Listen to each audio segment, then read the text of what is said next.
I'll never forget the sound of that fork scraping his plate right before he said it. Still unemployed? Huh?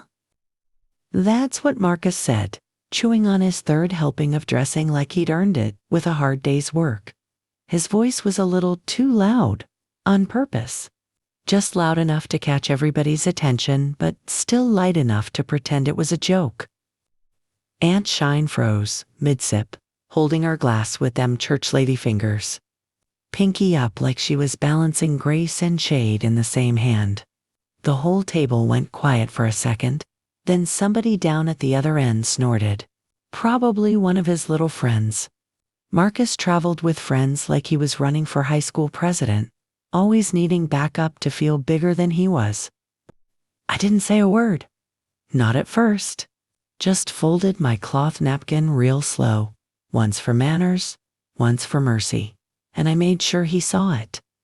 He had no idea the company where he bragged about being a top-tier logistics coordinator and had brought 2 of his friends along for the ride was run entirely by the woman he'd just insulted in front of 15 family members and 1 nosy neighbor. Me. They didn't know I was the one signing their checks behind a holding company with none of my names on the surface. They didn't know that every wine bottle brought to this table came from my bonus last quarter, and every seat they were sitting in had been paid for 4 times over by the contracts my company secured last year alone. I didn't need them to clap. I just needed them to stop talking to me like I was a burden they was tired of carrying. But Marcus always had a funny way of underestimating people, especially women in his own family that didn't holler loud or carry degrees he respected. Truth be told, he had a long history of calling me lazy. Still doing them little crafts? He'd ask back when I ran my side catering hustle. You need to go work in a building with a badge. He'd say like that, made you somebody. That night, Thanksgiving week, the night of the joke, he laughed like it was the most clever thing he'd ever said. You know what's wild? I laughed too. Not 'cause it was funny. It was one of them small, tired laughs that come out when you ain't surprised anymore, but it still sting. He leaned back in the chair and kept on. Must be nice not having to answer to anybody. You always just floatin', huh? I stood up real slow, smoothed the front of my blouse, gave Mama's dining room one more sweep with my eyes, and walked toward the kitchen. I could feel every gaze tracing me like I just committed a crime against Southern hospitality. My hand didn't shake till I passed the hallway light. That was where the rage settled. Not the loud kind. Not the scream in a street kinda anger. No, this was the kind that started in your shoulders first. That slow roll of heat that spreads out across your back like it was waking up from something deep. He had no clue. None of them did. They thought I had no job. They thought all I did was look after Ania while Tysher worked and figure things out. But they didn't see the 6 a.m. vendor calls, the warehouse inspections I conducted under my middle name, the payroll reviews I did over reheated coffee with my legs pulled up under me because I didn't have time to sit proper. See, I'd learned a long time ago that family couldn't always handle you shining if you grew your fruit from a different kind of tree. They'd cheer for a new job with benefits before they'd praise a woman who built something with bare hands in her own savings account. I stopped explaining 9 years ago when I turned my last W-2 job into the blueprint for my LLC. But that night, I made a decision. I walked right outside onto the porch, pulled my coat tighter, and looked up at the moon like it owed me an answer. The Georgia air hit different in November, a little bite behind the breeze, but still humid enough to make you know what state you was in. Somewhere deep in the background, a dog barked twice and a car passed slow like it was trying to let the radio roll before it turned at the edge of the block. I reached into my bag and checked the email one more time, the final compliance report from HR. It was all there. Not just complaints about Marcus, but his boys too. Carlton and Dre. All 3 bold enough to act like middle school football captains in a warehouse. Full of people trying to make a living with dignity. I didn't raise my voice that night. Didn't look for a dramatic exit. I just felt something shift. Because I knew before the weekend was through, they'd be looking at me different. That little humiliation down at the dining room table, that was Marcus's last laugh. But I'm getting ahead of myself. Let me slow down. Let me take you back to the part they never saw. The parts nobody ever bothered to ask about. The side of me that didn't wear a title but built her own anyway. Welcome to Tales of Ora Mae. I tell real stories from my life. The heavy ones, the healing ones, and the ones I had to survive quiet just to live through. And today's story? Well, this one changed everything about how I move in rooms with people I love. Now let me really tell you how that mess started. It was spring, maybe 3 years ago, when I first brought Marcus on. After years of watching him struggle with jobs, he kept blaming everyone else for losing. He'd say it was the manager, or the system, or some company politics. And Mama, bless her heart, always called me afterward like it was my moral duty to fix it.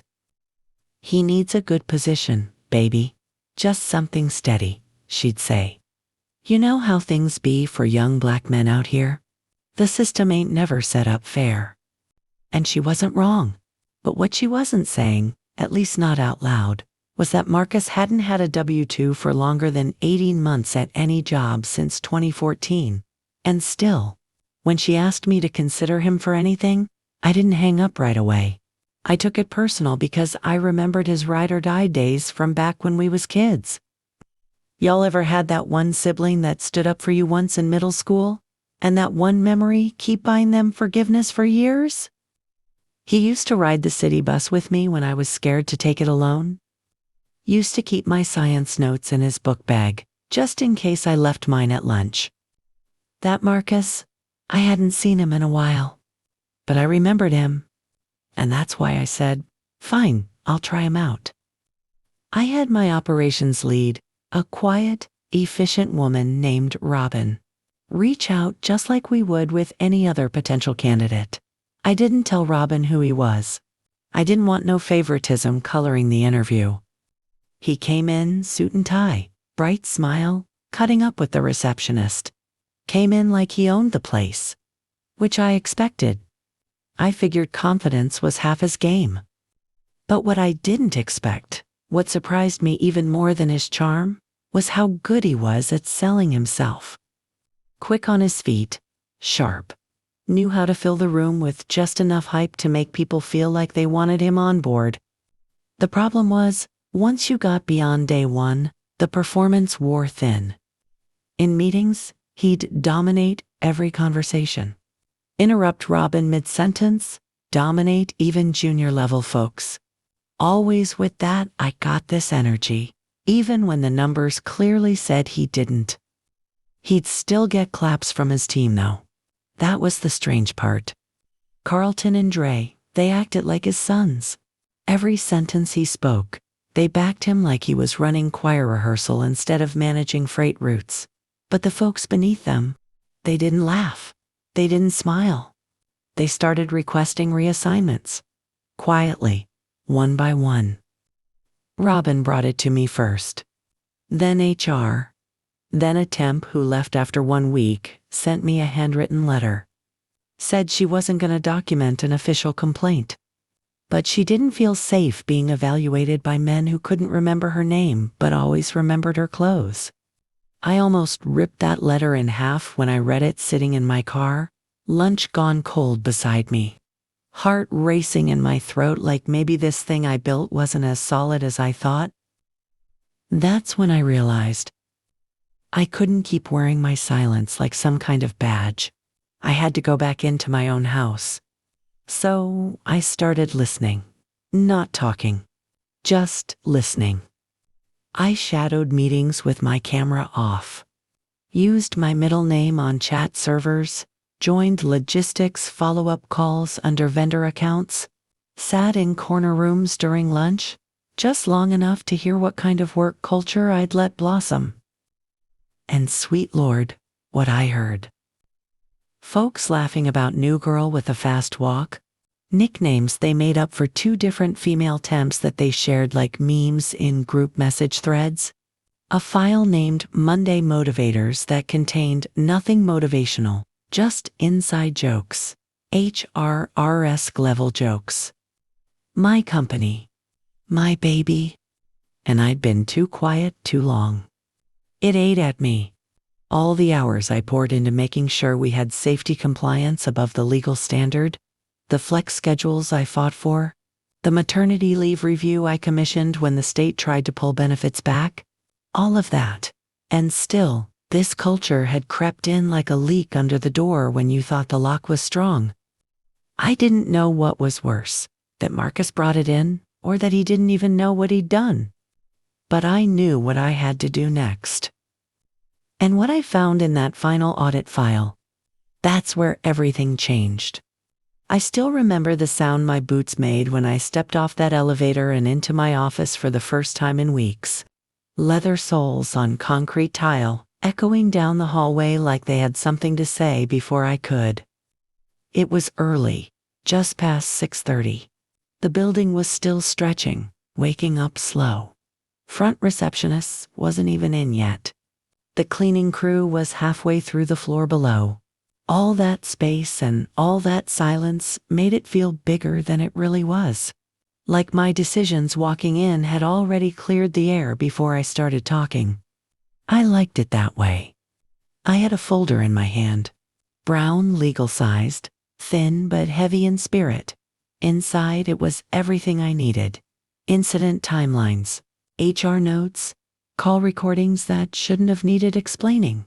Screenshots printed and annotated, labeled with quiet red Sharpie like it was homework somebody failed on purpose. I spread them across the conference table and sat there, with the sunrise hitting the glass walls like a spotlight on every single thing I'd ignored too long. And then I made the first call. Not to Marcus, not to Mama, not to anybody who shared my blood or thought they could sweet talk with Sunday words. I called Robin. She answered on the first ring. No, hello, just a calm little I figured it was time. That's the thing about real ones. They don't wait for permission to understand. I told her what I was planning. No raised voices, no dramatic speeches, just clear lines and what needed to happen next. She didn't hesitate, not once. Told me she'd start with Dre, the youngest of Marcus's crew. Said if we removed one, the structure would wobble but not fall. Test the reaction. Feel how deep the roots had grown. It wasn't about punishment. It was about restoration. I didn't build this business just to be profitable. I built it to be different. When I started, I wanted to create the kind of workplace where your last name didn't matter and your accent didn't need adjusting. I wanted my people to show up with dignity and walk home with peace. But what had grown under Marcus's watch, that wasn't peace. That was performance pretending to be leadership. Dre walked out 3 days later, not because of a scene, but because Robin pulled him into a quiet office and let the man read the complaint file himself. No raised tone, no accusations, just facts. And when he tried to laugh it off, she hit him with his own words, typed in bold, documented in writing. You could hear the silence from the break room. He left without saying goodbye to nobody.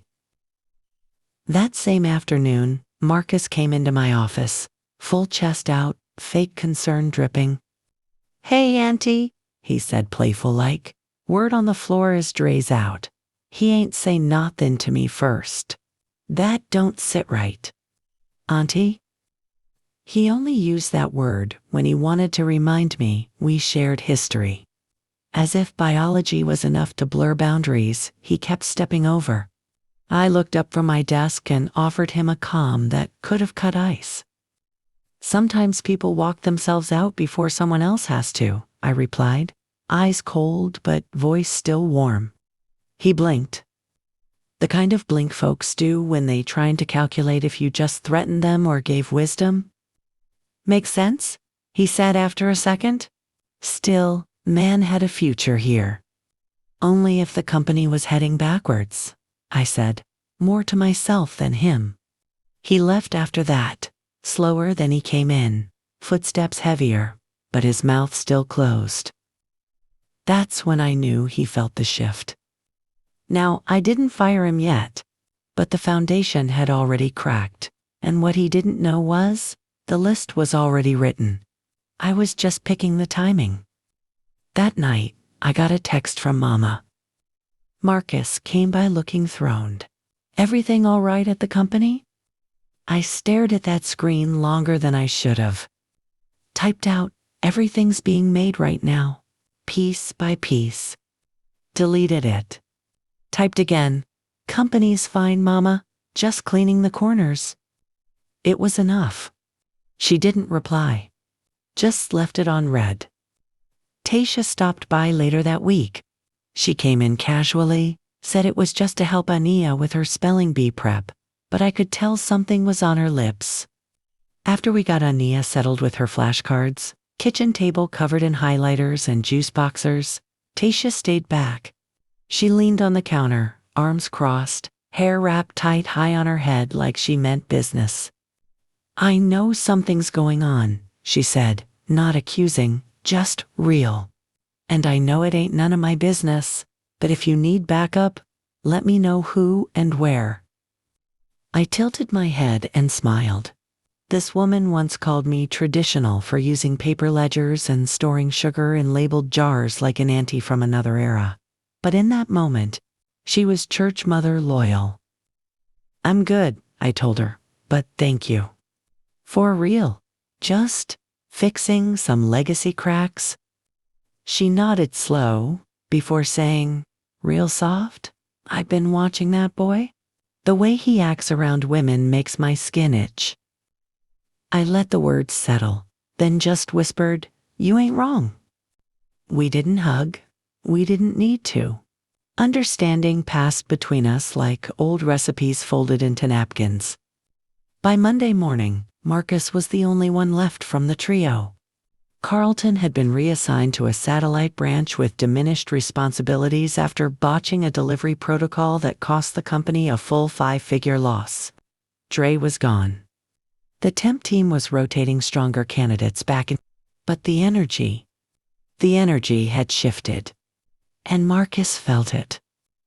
He started showing up earlier, shaving neater, wearing watches he hadn't worn in months, made more eye contact, laughed just a bit too loud in communal meetings, showed up once with a homemade pie, left it in the break room with a sticky note that said, appreciation starts with food. Nobody touched it. By midweek, I scheduled him for a performance review. Closed door, just me and him. I wore all white that day. Linen blouse, silent shoes, nothing flashy. Let the room be still before I opened with 10 seconds of silence. Not punishment, preparation. He sat across from me, shifting once, twice, smiled the way boys do when they think charm is armor. I read some of the logs, I said plainly. I read through the mentor chat groups too. He started speaking fast, hands moving, couple of half-finished excuses, sprinkled with jokes. As if calling HR too sensitive was gonna soften what was already printed in ink. I let him talk. And when he finally leaned back, like he'd made his case, I didn't start with threats. I just slid across a single sheet of paper. No numbers. Just a quote. A line from his own mouth from 8 months before, during a team meeting. Some of y'all ladies, y'all work hard, sure, but don't nobody want to hear about your cramps when deadlines due. He froze. Eyes touched the line, then darted to the exit. I folded my fingers together, elbows on the table, and just said, this ain't court. Ain't nobody judging character. Just patterns. The room fell into that long kind of quiet, where even the AC hum feels like too much. Then I asked the question that changed everything. What kind of culture you think you've helped build here, Marcus? He didn't answer right away. Didn't swallow either. You ever see someone realize they're not getting out of something with the shine they used to carry? And before you ask, I added, yes, I've been watching. Not this week, not last month. For 18 months. Quietly, carefully, with every decision. You've been giving me a reason. He sat there, shoulders slumping just so, his defense fading like sugar in hot tea, and I knew, in that moment, I wasn't just firing a man. I was severing the idea that blood outranks boundaries. And that part was going to cost me more than just a conversation. Marcus didn't show up that next morning. Not physically, not digitally, not even in spirit. No texts, no emails, no apology wrapped in strategy. Just absence. That mattered more than it should have. I knew what that kind of silence meant. He wasn't at work because he was at Mama's. And later that night, my phone lit up like I predicted. Incoming call. Mama cell. I let it ring twice before I picked up, already bracing my voice to stay soft. Not calm, soft. There's a difference. Her first words weren't hello. They were? Now what in the world is going on, baby? I closed my eyes, leaned back in the kitchen chair, let the heat from the teacup warm my palm. Peppermint was steeping strong, not for the cold, for the clarity. Mama, I said, this ain't a conversation for the phone. Might not be, but we having it anyway, she said. There was that tone, gently disappointed but dipped in love. The kind of tone Southern mamas use when they already decided who right but feel guilty about it. You fired your own brother, Ora Mae, she said. She didn't yell it. In fact, it came out mournful, like I'd brought shame to holiday photos and Sunday pews all at once. I haven't yet, I corrected, but it's coming. The pause that followed could have held a thunderstorm. Why you go and build all this if you were just gone tear a family apart with it? I looked down at the scar on my finger, the one I got washing dishes for my first catering gig when the sink chipped mid-rinse. I kept that scar on purpose, didn't use ointments.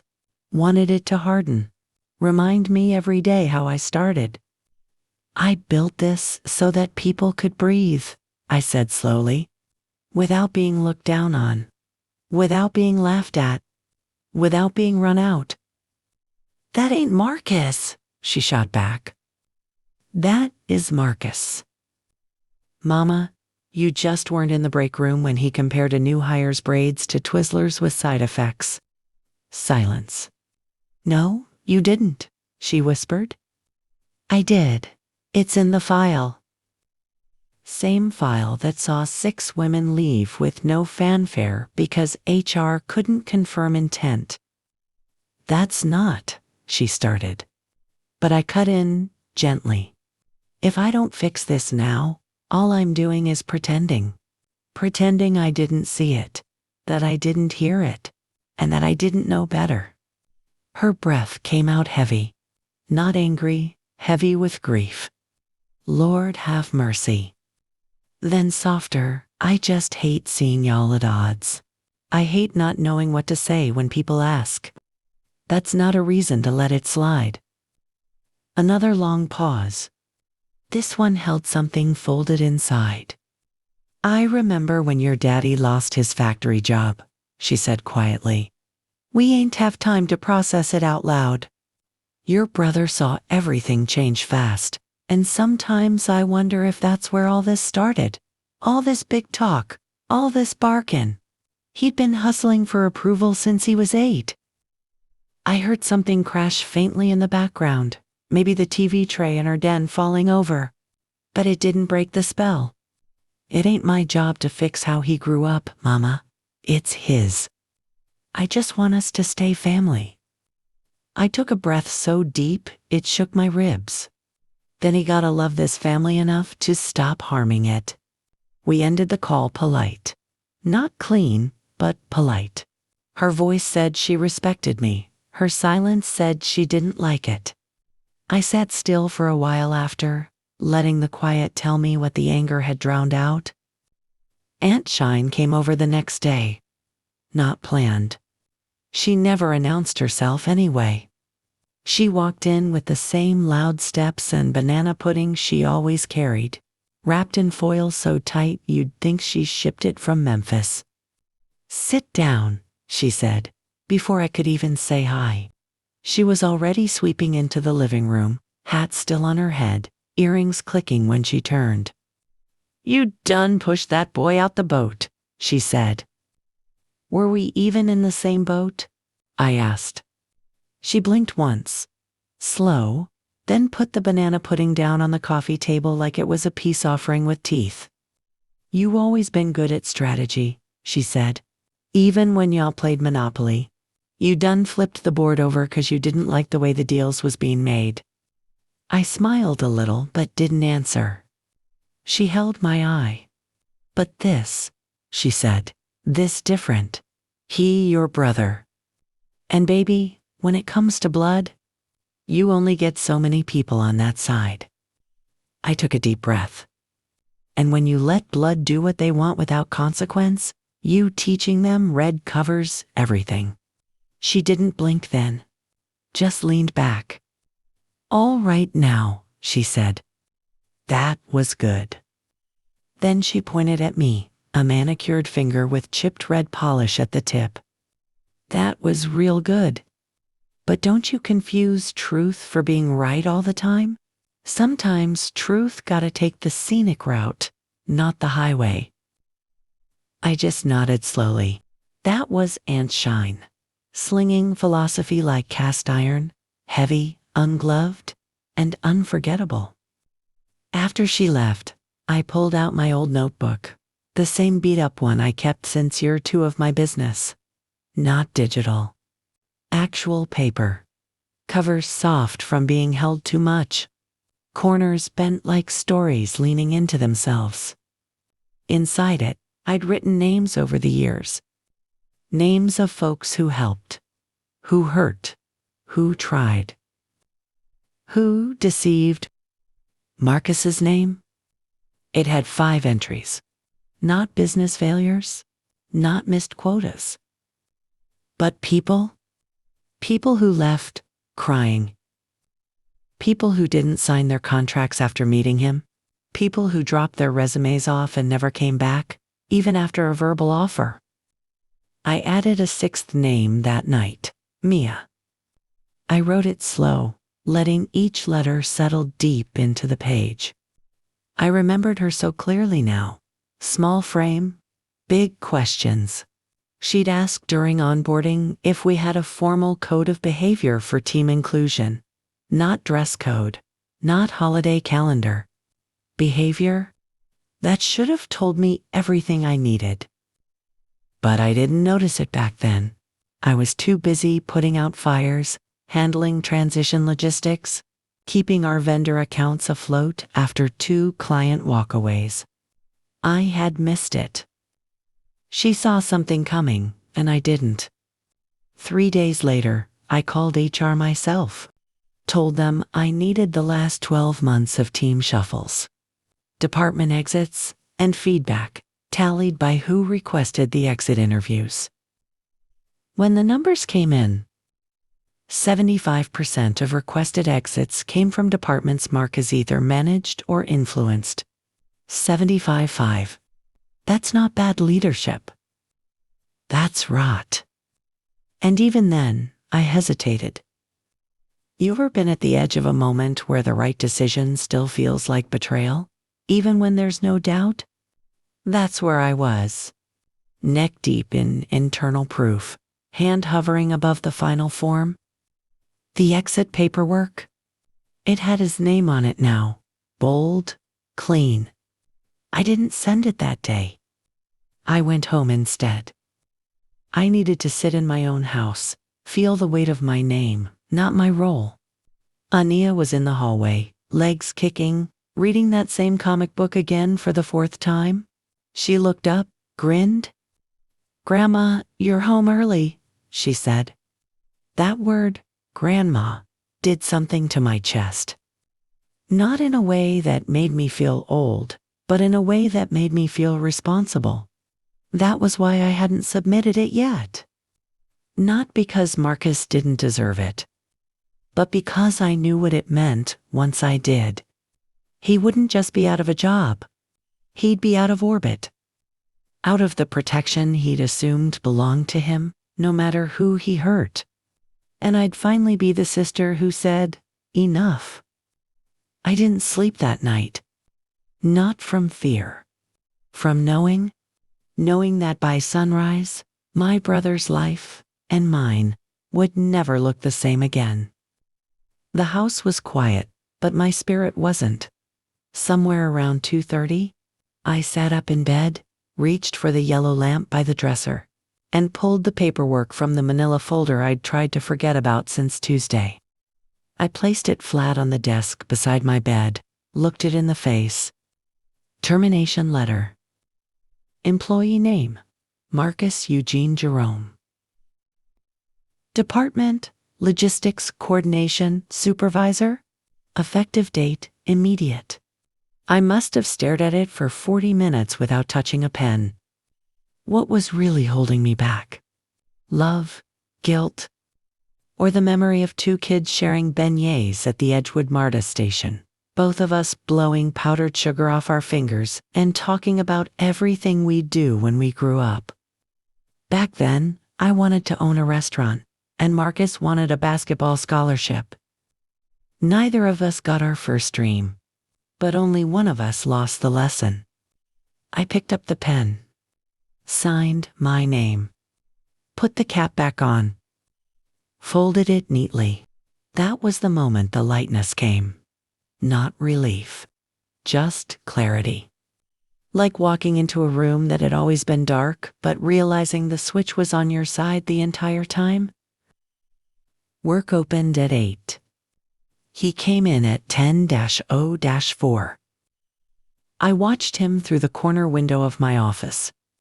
White shirt, open collar, chain tucked under like he had to remind himself to act serious.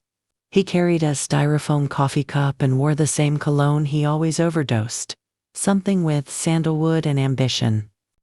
Robin buzzed me 30 seconds after he clocked in. He's here. I know, I said. Call him up. 5 minutes later, I could hear his heels in the hallway. He had that walk, the one you get when you think you still have the upper hand. Confident posture, half smirk, hands in his pockets, still leaning on charm to cut through the mess he made. He stepped inside like it was a regular check-in. "Auntie," he said. "Look, if this is about that vendor situation..."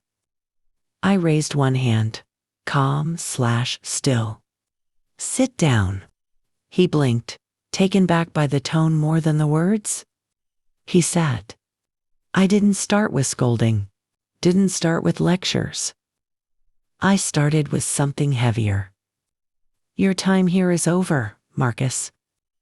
I watched his body stiffen before his mouth caught up. "What?" His voice cracked just slightly under all that practiced bravado. You said we could talk." "This is the talk," I said, looking directly at him. For a moment, he looked like a kid again. Like that 5th-grade boy who came home bloody-nosed and proud to cry after challenging the older boys from across the tracks. But then his shoulders squared, and the man with the mask snapped back into place. "Wow," he said. "So this is what we do now. Cut folks out who made one mistake. Don't disrespect both of us," I said. His laugh didn't sound real when it came out. "You petty about that dinner, ain't you?" I just stared. He laughed again, harder this time, but without joy. Then stood. "So you're really firing your own blood? Over some HR drama and one off-color joke?" I didn't answer. Instead, I slid the folder across the desk. He looked at it, didn't touch it. You serious? Yes. A silence settled thick between us, syrupy and slow. He finally grabbed the folder, opened it. As he flipped through the pages, evidence, formal write-ups, digital complaints, his face changed. Not immediately, but piece by piece. Like watching someone slowly realize the rules he thought applied to everyone else now apply to him. Then he got angry. You know what's funny? He snapped. You ain't ever liked being the center of attention, but you sure love control. I don't like controlling people, I said. I like protecting them. He shook his head like he couldn't believe it, walked halfway toward the window, let out this long, guttural sigh, and turned back. Does Mama know? She knows I'm fixing something that's broken? Not what I asked. She doesn't run this company. But she runs you sometimes. Don't lie. I stood slowly, tapped the table once, soft, then said, You had chances, Marcus. Too many. More than anybody else. I helped you build this, he snapped. No, I said. You helped me suffer through keeping peace while you broke everything around you. His mouth froze. His jaw flexed. You know what hurts? He asked. That you did all this, and you still think it's about you, I said. That broke something in his eyes. Not rage, recognition. He didn't speak, didn't throw anything. He just turned around and left, shoulders hunched as if carrying a part of himself he no longer liked. I sat down, the silence too quiet. Breathing gently, I wished for peace. Later that day, Mama texted. He shared everything quietly. After 10 minutes, I hope you can sleep. I understand without needing to say more. He shared what he did. No, you're okay. Just guilt. He revealed everything. I didn't reply because I didn't care anymore. I finally did. That night, I cooked dinner a la carte for the first time in weeks, focusing on real food, not sandwiches or pre-made salads. I also played Nina Simone loud enough to disturb ghosts. I opened every window, letting dusk and home merge together. After eating, I sat at my own table, observing solitude without the need to explain my decision. As the meal progressed, I saw Mia, with her gentle stance, short lokes, and faint lavender mixture. Her eyes searching for anger, but only finding a sense of rest. I asked her why she came back, and she merely held a paper, offering a formal statement. The details and the history detailed. I bowed my head, acknowledging her persistence. An apology that felt profound but necessary. After her departure, I stood on my porch for a moment, arms folded, observing the sky. The colors above my neighborhood seemed to paint a beautiful and desperate battle against loss. In that moment, I realized I had made something worth protecting. Not only a company, but a standard. A home that held my own name in high regard. Not in the handbooks or Zoom meetings. Not in the policies. It's in the break room, between the clangs of microwaved food, the faded refrigerator notes, and the silence after someone laughs too loud in the wrong way. That's where you feel if something's healing or growing rotten. The Monday after Marcus left, I walked past the second-floor break room like I always did. Most mornings, I kept my head down. I don't like pretending I'm one of those approachable execs. That ain't my flavor. I'm present. But I don't pretend like I'm part of the coffee gossip ring just to earn smiles. But that day, I stopped. Didn't mean to. I just caught the echo of laughter, low and sharp. Saw 3 folks standing at the counter, 2 logistics guys and a woman from accounters. They all froze when they saw me. Too still, too polite. That's how you know when folks been saying something you wasn't supposed to hear. Morning, I said plain. got a few dry mumbles back and one nervous smile. I asked one question as I reached into the fridge for my own yogurt. "How's the vibe out there?" One of them blinked. The woman, Janelle, I think, forced a fuller smile. "Things are settling in," she said. Then added, more honest than she meant to, "I think folks are still trying to figure out what's safe to say." "Good," I said. Fixing a place always gets quieter before it gets built stronger. Then I took my little yogurt, walked out calm, and left that silence behind me like a dropped match. Robin met me outside my office an hour later. Slick pressed slacks, khaki blouse, gold hoops glinting in the sunlight, no nonsense in her stride. She held a folder, closed, thick. "Here we go," she said. I didn't need to ask what she meant. It was already starting. The backlash, and not the loud kind. The small insubordination, after-hours emails skipped, vendor calls untaken, CCing the wrong people on purpose. The rebellion that starts quiet enough, you might miss it if you weren't looking, but I was looking now. HR says 3 anonymous comments came in to the anonymous survey this morning, Robin added. All about hostile over... I raised an eyebrow. Same handwriting? Robin smirked. Same misspellings, she said. Of course. Folks always forget, when you fake honesty, your habits eventually tell on you. Later that afternoon, Mia stopped by. First, full day back. She stood in my doorway but didn't speak right away. Just looked around like she was trying to see if the ghosts were still here. I offered her a seat. She took it slowly. I won't lie, she said. It feels different, but not safe. People not talking to you? They're talking, she said. But it's like I'm being observed, like folks are trying to decide whether I'm the villain or the reason they gotta act right. I nodded. That'll pass. They always test the one with courage. That's why it's still rare. She nodded too, but I saw the tightness around her eyes. So, you're ready to come back? I asked her. She gave a half smile, the kind people give when honest truths still cause pain. No, she replied. As for leaving, I wasn't ready either. She mentioned rewriting welcome packets with a respect section. I agree. We started next quarter with it mandatory. Things felt hopeful until Friday, when a folder filled my desk without an email or sender. It was just a black folder with my name in slanted, neat script. Inside, handwritten notes from private meetings and internal chit-chat. I wondered how it got there.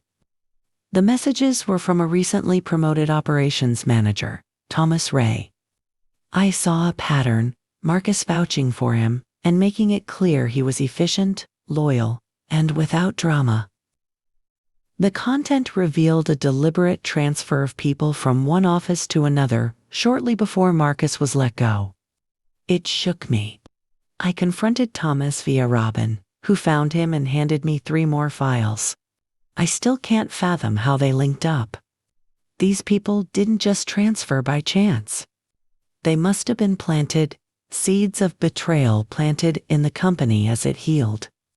These were not isolated events. They represented a pattern of manipulating people closer to the company's heart. This realization led to a painful truth about my company's healing process. If I didn't open the scab that represented these seeds of betrayal, it would fester. That moment, when I confronted Marcus directly for the first time, was the closure that taught me never to hesitate to speak out. Dust don't lie. Robin and I worked quietly over the next 3 days. We reviewed call logs, email headers, department requests for private copy machines, all the little corners where secrets hide in plain sight. Every line we uncovered painted a picture that made my stomach tighten. There wasn't a conspiracy. But there was a comfort. A quiet little club of folks who still operated like Marcus was behind the wheel. Like his absence didn't change the playbook. They talked slick after hours, kept running their group chats, shared memes that took jabs at HR documents, even slipped side glances at Mia in meetings like she was the token they got forced to clap for.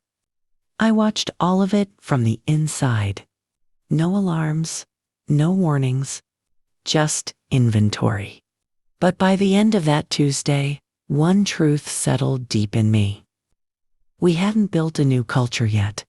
We were still surviving the old one. And without roots, you just got leaves blowing wherever the wind say go.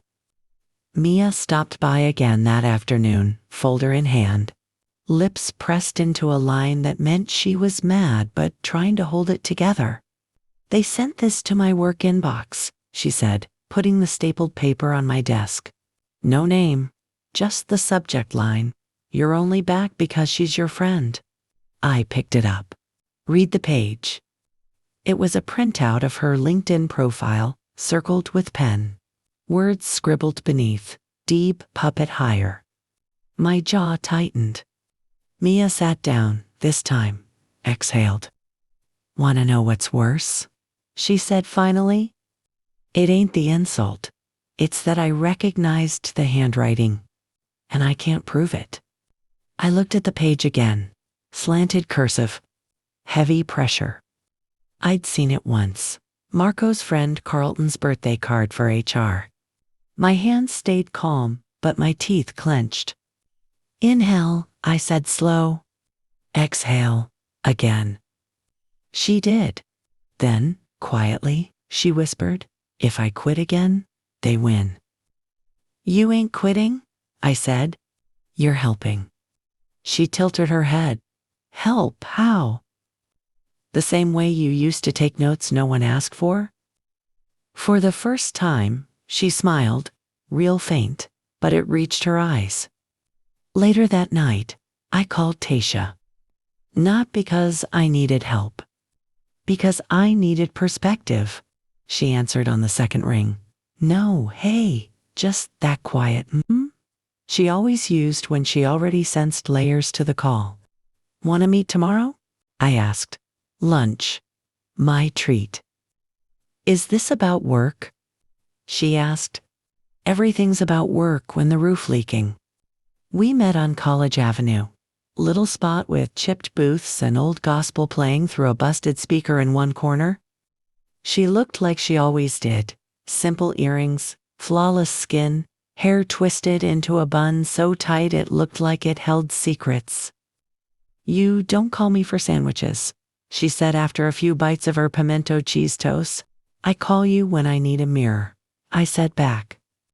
And I laid it out. Thomas. The anonymous folder. The tone in the break room. Mia's message. Tasha listened like she was taking notes in her bones. When I finished, she nodded once, slow. "They never thought you'd get mad and mean it," she said calmly. "They thought you'd calm down after you made your point, that you'd punish Marcus and let the lies under him stay unmoved." She drank her sweet tea in one long sip, then said, "You gotta decide if you want to give them discomfort or distance." "Explain," I said. "Discomfort means you stay, punch holes in their ego, teach MYUC what you see. Distance means you cut them off, rebuild everything your way, and say goodbye with no email." I looked at the sunlight bending across the diner table and didn't answer. She changed the subject after that. Gave me grace. But I held on to what she said like a sermon I wasn't done chewing yet. Next morning, Mia didn't come in alone. Robin called to say she'd brought a guest. Someone she called Quiet Trouble. Turned out it was Dion, our warehouse coordination lead at the satellite office. Young, sharp, always polite, but never smiled harder than necessary. He walked into my office fast, didn't sit. I'm not going to speak long, he said, but I need to tell you something. Go ahead. Thomas Ray's been hosting calls off. I frowned. Like Zoom. Like private Slack channels. Like WhatsApp groups during company time. My face didn't move. Since when? Since before Marcus left. Lord, what are they talking about? First, it was memes, inside jokes, but lately, it's been conversations about you. Whether you're going to keep swinging or get distracted again. I didn't blink under it, but I felt something shift sideways behind my ribs. You got screenshots. He reached into his jacket and slid an envelope across the desk. I got friends in that chat. Not everyone is loyal to Marcus. But they too scared to speak unless somebody else stands first. You, that somebody? He finally sat slow. Let's just say I got a daughter. And what Mia survived? I want her protected before she ever has to survive it. We stayed quiet a long time. Then I said, keep your eyes open. But let your silence stay clean. No slipping. If it comes back on you. It won't, he said. And if it does, I'll stand in it. Dion walked out like a man who already knew what he owed his name. I watched him go, heart heavy but proud. Then I opened that envelope. Inside, a list of names, 5, including 2 I'd eaten breakfast with that week. The rot wasn't on the edges anymore. It was in the core. And if I didn't cut it out completely, soon, it was gonna cost more than this company. It was gonna cost me. It was Robin. That's the part that still stings. Not Marcus. Not Thomas. Robin? She had been with me since year 1, before we even had ergonomic chairs or voicemail. She knew things about this company no one else did. About me. She was the first employee I ever wrote a personal check to because the payroll system hadn't dropped yet. She knew where the bodies were buried because back then, we dug the ditches together. So when I found her name in Dion's envelope, my brain refused it. Sat there, staring at it like a typo that couldn't be real. But there it was. Group message logs pulled from an off-platform thread. Her initials typed exact. Her phrasing, ORAS. Swinging wild and doesn't realize she's still on thin ice with the board. The caps, the cadence. The signature. I read it 6 times, trying to break it into something else. I couldn't. One more log followed. A meeting request forwarded from Robin's email to Thomas Ray before a leadership decision had even gone live on our schedule. That was confidential. That was her. It wasn't just messy. It was betrayal. Next morning, I wore navy slacks and a burnt orange cardigan, the same outfit I wore when I first signed the lease to our flagship warehouse. That wasn't nostalgia. That was armor. I waited until just after 9. Waited until she'd had her coffee. Made her rounds. Smiled at the front desk. Then I called her in. She came in like always. Smooth, focused, professional. No nerves. I watched her sit, cross one leg over the other, lay the folder in her lap. Robin, I said calm. What do you think loyalty should look like? She blinked. That's a wide question. I trust you to narrow it. She tilted her head a touch, not mocking, just curious. In business, she asked. I think loyalty's about protecting the mission, not the ego. I nodded once. So when the ego gets confused with the mission, I said next, what then? She didn't answer. So I laid the folder down flat. Spread the pages slowly. carefully. Her name circled 3 times. Robin didn't flinch, just stared at it. Folded her hands on her knee like she was prepping for cross-examination. Before you defend it, I said, ask yourself if I care about history more than integrity. She sighed, not defensive. Not scared. Tired? I wasn't trying to sabotage anything, she said. You shared confidential files? I was venting to a colleague I thought I could trust. You vented about the kind of structure you helped me build? Behind my back? With someone I fired's referral? That's not betrayal, she said. That's burnout. Her words hit like velvet with cold behind it.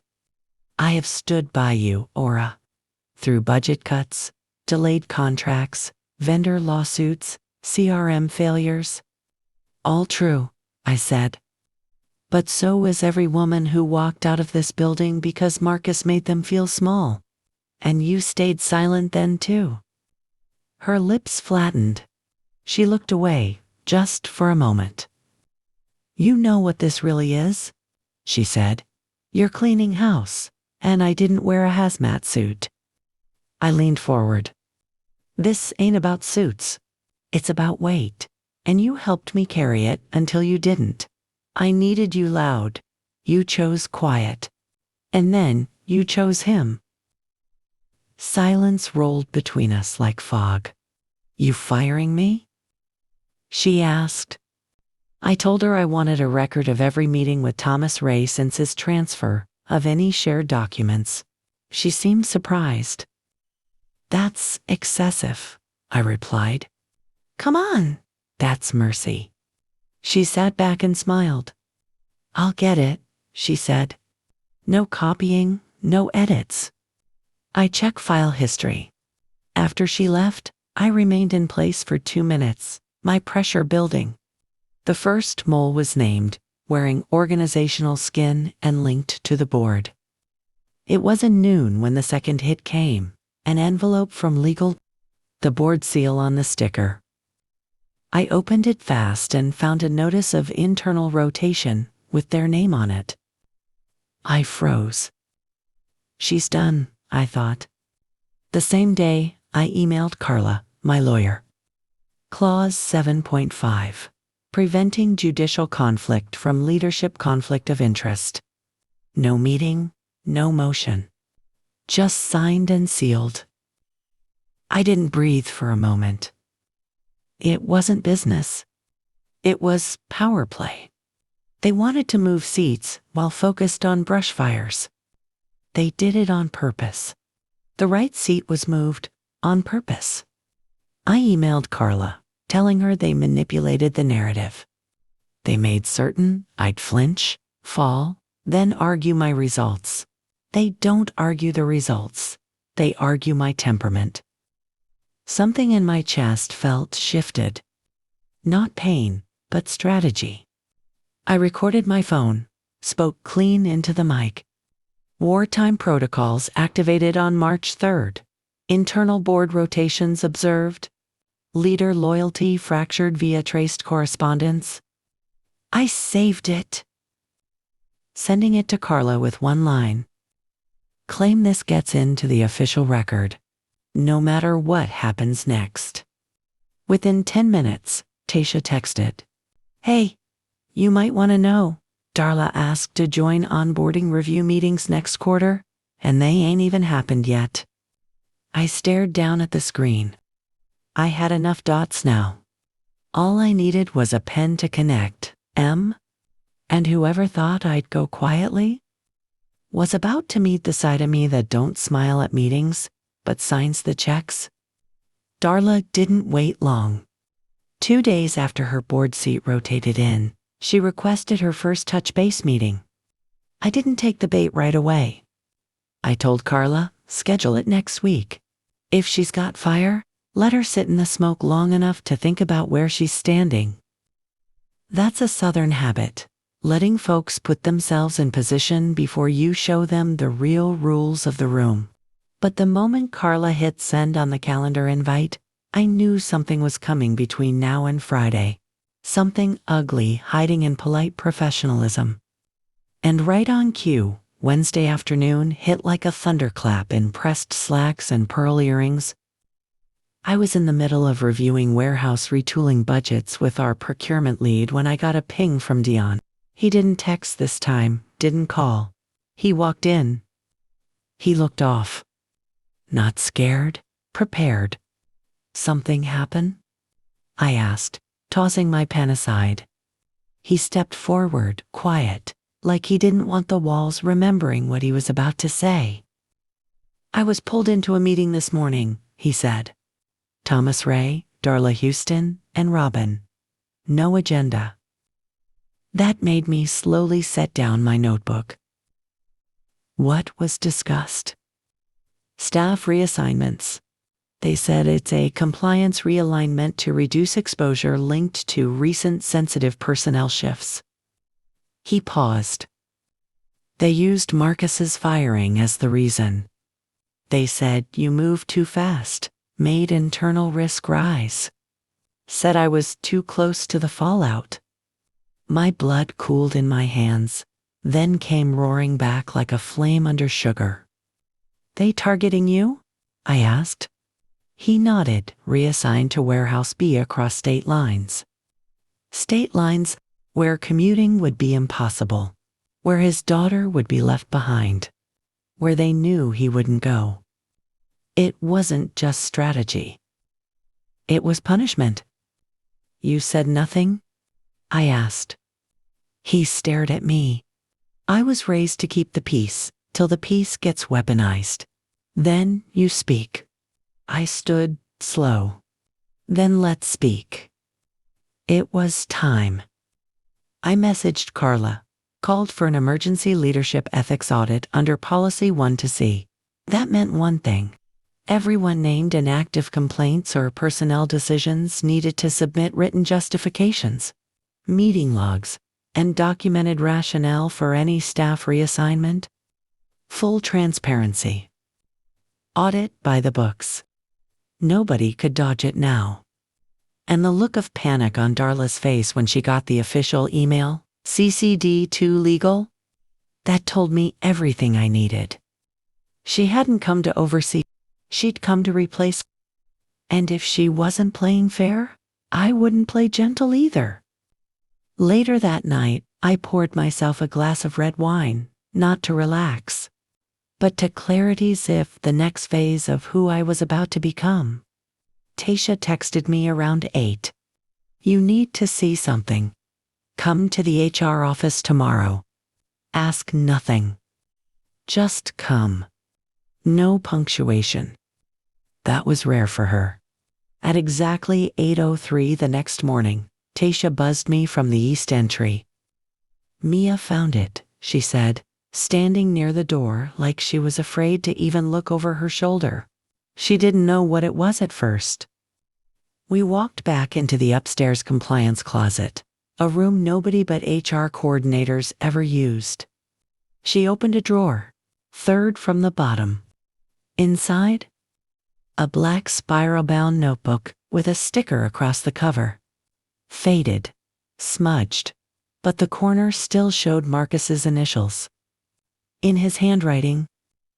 I picked it up with slow hands, flipped, and what I saw made my stomach drop, then harden into concrete. Notes.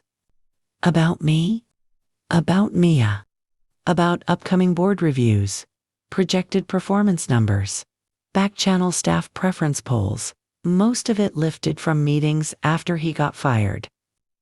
Where did he get this? I whispered. You tell me, Tasha said. I turned to the back.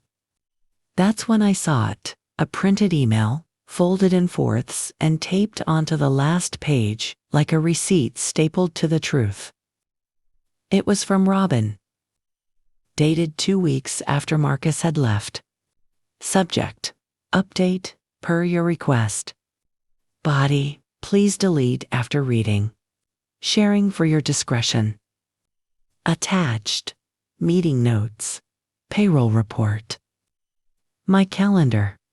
Lord have mercy. I sat down on the windowsill, not sure if I wanted to cry or burn everything down and start new. That's when Mia walked in.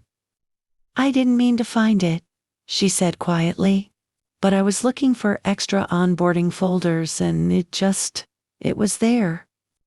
I nodded, holding the notebook like it might bite me. You did the right thing, I said.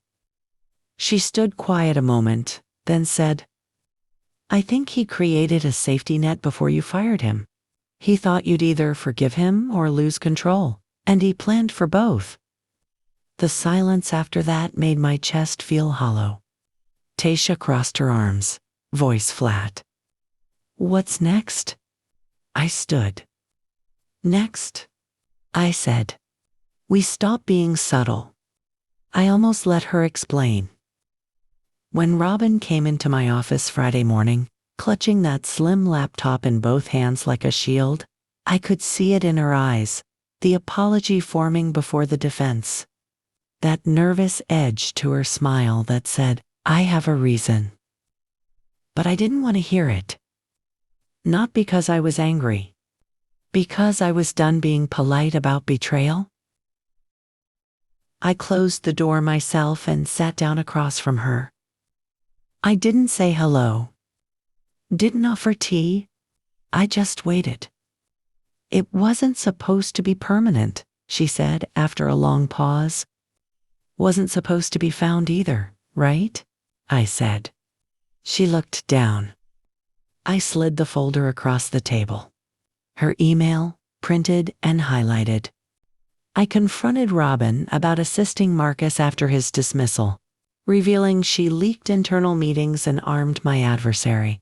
Robin claimed she sought closure for Marcus, not realizing the harm caused. I placed her on administrative leave pending investigation. Determined to communicate openly, I planned a personal company-wide newsletter titled, The Reckoning Isn't Punishment, It's Protection. By 12:32, 14 employees responded with gratitude. 3 women quietly entered Mia's office, discreetly nodding and walking away. At 3:30, Darla, with the same disapproving demeanor from the last board photo, sneaked into my office. We can't have a silent culture, she said. I am the silent culture, I replied. She stalked closer. You distract us with disapproval. I am disapproving to highlight the truth. Your loyalty isn't saving your position, she stated. I am loyal to the truth. She exhaled. You have loyalists, she continued, but their loyalty isn't based on you. No, but it's the truth that keeps us moving forward, I replied. She sensed my discomfort. You're on a path to becoming an icon, she said. I am an icon leading an uphill battle of transparency. She left. Mia stood up during orientation, addressing new employees with her eyes on the slides instead of people. Do you know what these people are going through? They are new and they're scared. Her words resonated. We're not here to restore the company how it was. We're here to grow it forward. With no clamming or fussing, she shared the story of her scars. I don't talk about the scars I saw to save a job. I want to inspire people to talk about the real challenges they're facing. She shared stories of unsung heroes and failures. I share because I believe we have a choice here. We can choose what we're living for, she said. From the back corner, I smiled at the air of unity. People began to share stories of their struggles and courage. Monday came and went like thunder on dry ground. Some came nervous.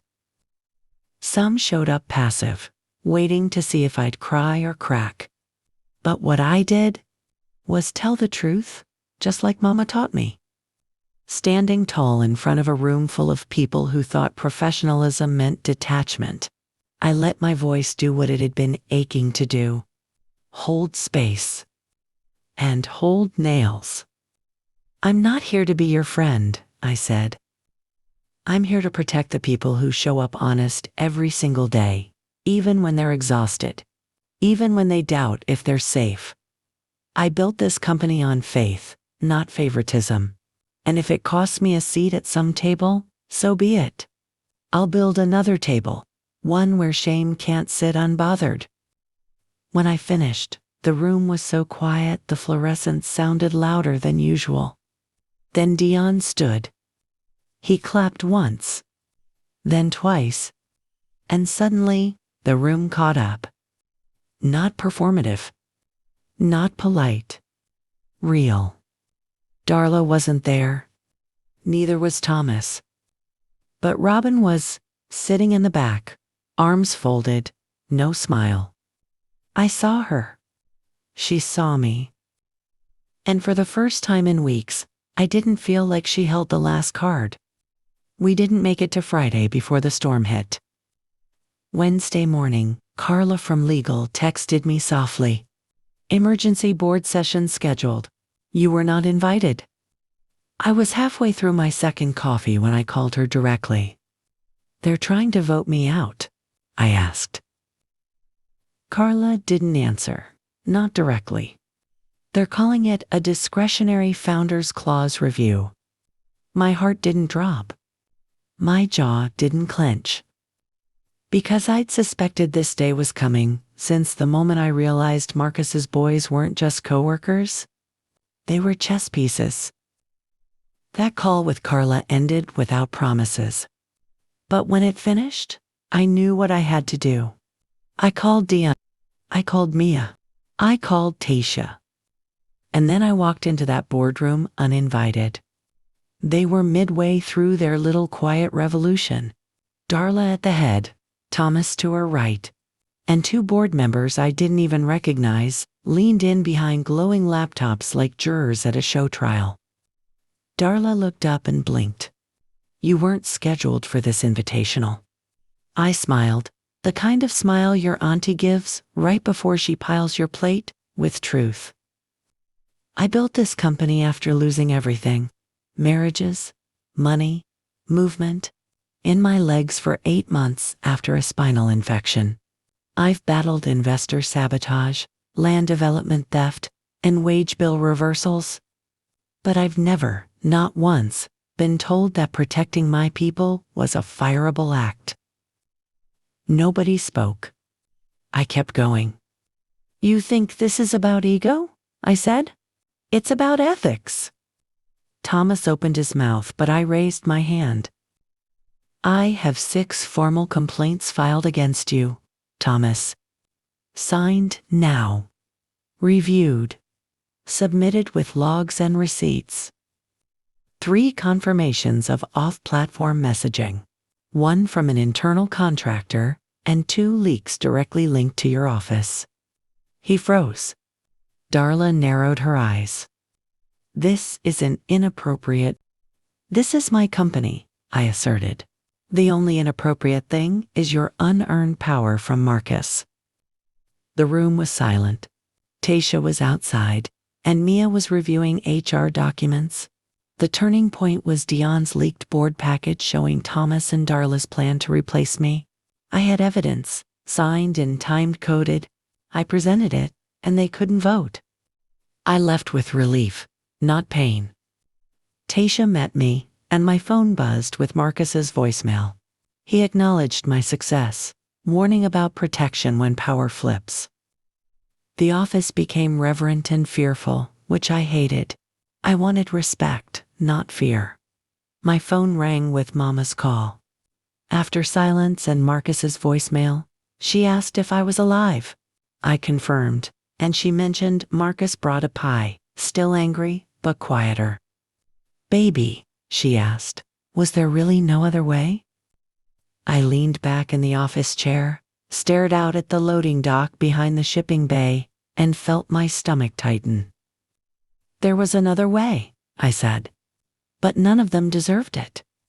She didn't answer. Do you know how many people he hurt, Mama? She sighed. I know now. But how I found out, it hurt. Not more than how they found out. We hung in silence again. That kind that stretches across miles like barbed wire. Then she said, I looked in the mirror the other day and realized maybe I made him too soft for the real world. Protected him too long. No bitterness in her voice. Just age. Reflection. Now, I didn't know what to say. She cleared her throat. I might not like how you handled it, Ora, but I see you now. My chest cracked wide open at that. Not because it was praise, but because it was recognition, the most honest kind. I swallowed and kept the emotion in its lane. I see you too, I finally whispered. Even when you don't say much. We didn't solve everything in that call. But sometimes healing doesn't come as a sermon. Sometimes it's a breath on both ends of the line, one that don't hang up mad anymore. Later that day, Mia sat cross-legged in my office. When does this start feeling like peace? She asked, sipping tea she'd brought from home. When the apology stops having to be explained, I said. She didn't smile, just nodded. I've been thinking about bringing someone on, she added. A young girl I know, bright, raw, reminds me of me back then. You hiring? I smirked. Always. Then she said something quiet. I think I finally believe this place is safe again. And just like that, I exhaled. I walked around the office that afternoon like a ghost with memory in her hands. Stood in the hallway where the fight began. Pulled open the cabinets where I once stored notebooks during my first year in management. Watched our new admin, 22, straight out of tech school, take a customer call in Spanish like she was born in 2 languages at the same time. This place was no longer just mine. It wasn't Marcus's. It wasn't the board's. It was real. It was earned. But maybe the moment it felt most permanent was later that week. Joylene came by. She hadn't been to the office in weeks. Since the fallout. She walked in looking tired but glossy-eyed. The kind of woman who's still recovering from fighting for things nobody noticed. She had Ania with her. Both of them brought lunch in to surprise me. We sat in the conference room where I had first learned to breathe through someone calling me angry. Aunt Shine showed up too. With grape salad and rye cornbread. She didn't bring it up. Not Marcus. Not Darla. Not Robin. She brought peach Fanta and napkins. Looked at me over her paper plate and said, So what you gon' build next? And I smiled. That, I said, is the only question I want to think about. Outside, it started raining. Not hard. Just enough to remind us that something was gently fading away. It's quite intriguing how peace feels when it hasn't been around for a while. It doesn't arrive with fanfare. It doesn't announce itself. It simply sits quietly with you, waiting to see if you'll welcome it or push it away. For 3 days now, I've been waking up without that burning feeling in my chest. No new legal worries. No unsettling messages. No subtly critical hope you're well emails from temporary board members looking for something more. Just tranquility. And in that calmness, I did something I hadn't done for a long time. I opened my old garden journal. Not a spreadsheet. Not a document. Just a spiral notebook, a bit worn, with a pressed magnolia petal from the day my first side garden blossomed with volunteer squash. On the last page, I'd once written a list. Start a freight contract. Rest more. Call Joylene just to chat. Hire more women who feel unseen. Let go of people without guilt if they disturb the peace. I paused at that last line. Underlined? In red ink. I didn't remember writing it, but seeing it now, it made my throat tighten, not with sorrow, but with a sense of recognition. I had become the person I once told myself I needed to be. Just as I closed the notebook, Tasha knocked on the office door. "Got a minute?" she asked. "Always." She entered holding a small white envelope. Gentle, almost weightless. "This seemed personal," she said. "It was slipped under the reception's door this morning." I accepted it with careful hands. No return name, no logo, just my full name, first, middle, last, in a script too precise to be casual. Inside was a folded note. Just one sentence. "Not all roots rot. Some learned from pruning." And below it, a business card. Mr. Harold Harmon, Community Development Consultant, East Atlanta Urban Renewal Committee. I read it twice. A soft breath escaped me before I even realized. "He was at the Juneteenth festival last year," Taisha said quietly. "Volunteered for parking duty in 88-degree heat, smiling the whole time. Nobody knew who he was, but he stayed the entire time." I nodded. "Should I reach out?" I asked. She raised both eyebrows. "Ma'am, you've fought a battle on multiple fronts without a single nap and still kept your composure. I think you're allowed a bit of relaxation. Maybe some lemonade on a porch with a man who speaks in metaphors and wears a good hat." That made me laugh. The first genuine one in a while. I met Mr. Harmon 2 days later. We sat on my porch, the cardinals chirping just enough to let the breeze know it wasn't alone. He brought lemon cake, still warm. He claimed it wasn't homemade, but either he's fibbing or his store knows the taste of soul. He poured me sweet tea and didn't speak first, just waited. I appreciated that. When I finally looked at him, really looked, I saw no judgment in his eyes. Just that kind of gentle that comes from watching people split themselves and learning how to offer thread after. "I didn't want to step where I wasn't welcome," he said, real quiet. "So you left an anonymous metaphor on a folded note?" I smiled. He chuckled, hands folded over his lap. "You done more for this city than folks know," he said. "I figured you needed a reminder that not everybody's scared of women with standards." That caught me. I sipped slow before responding. "It wasn't about fear," I said. "It was about who thought their comfort should be part of the mission." "And that's why I reached out," he said.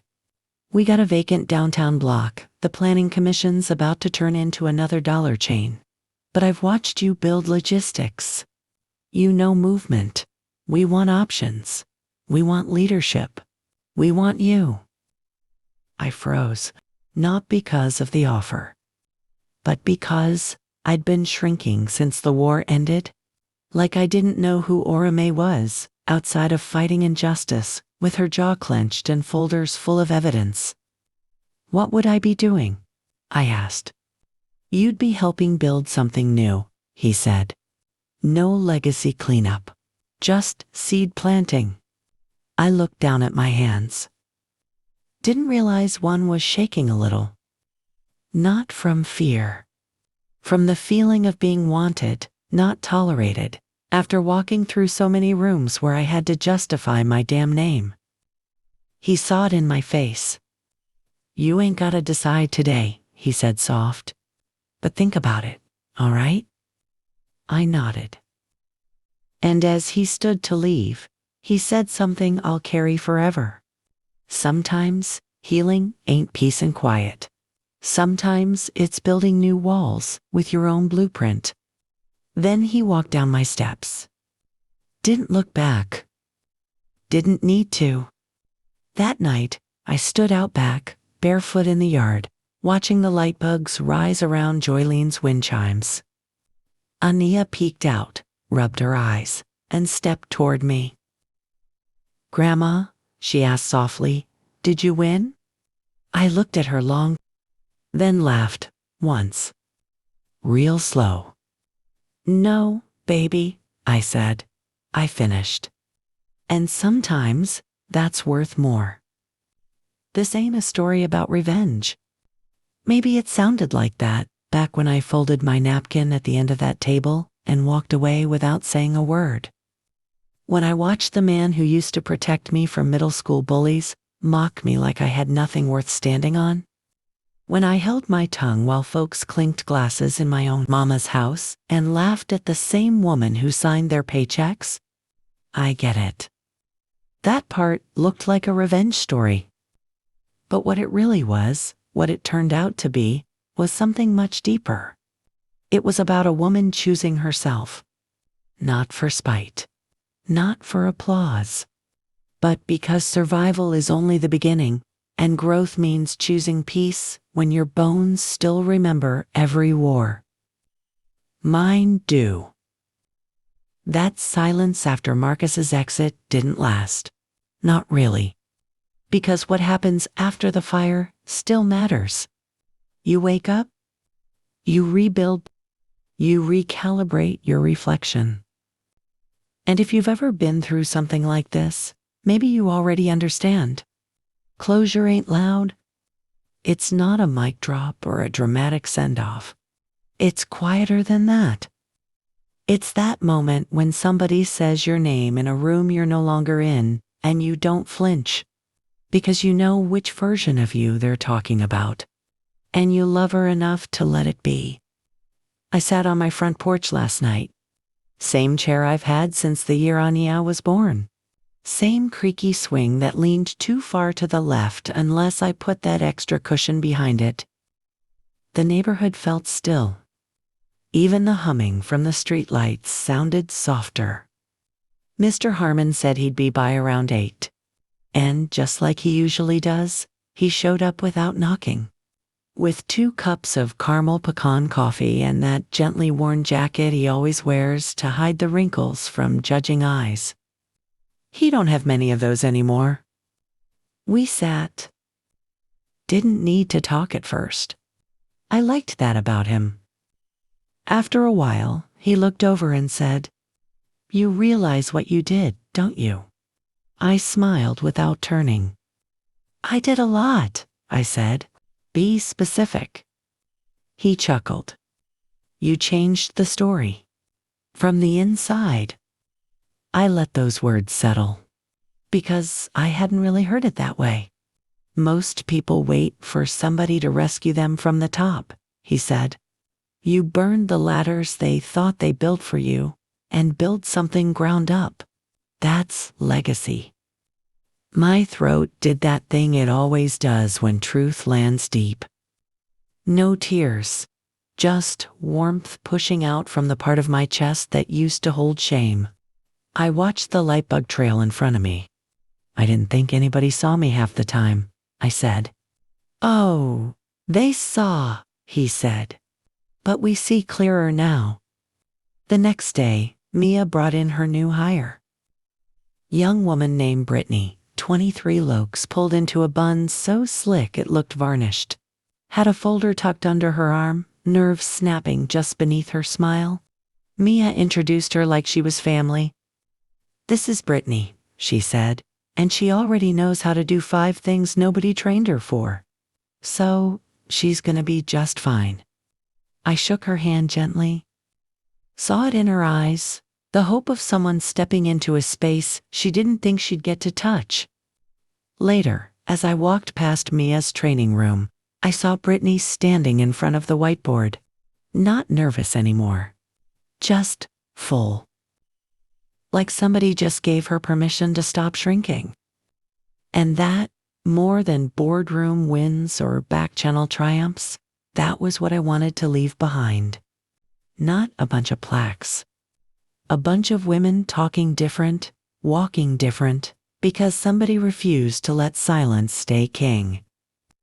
Anaya joined me in the office later that afternoon.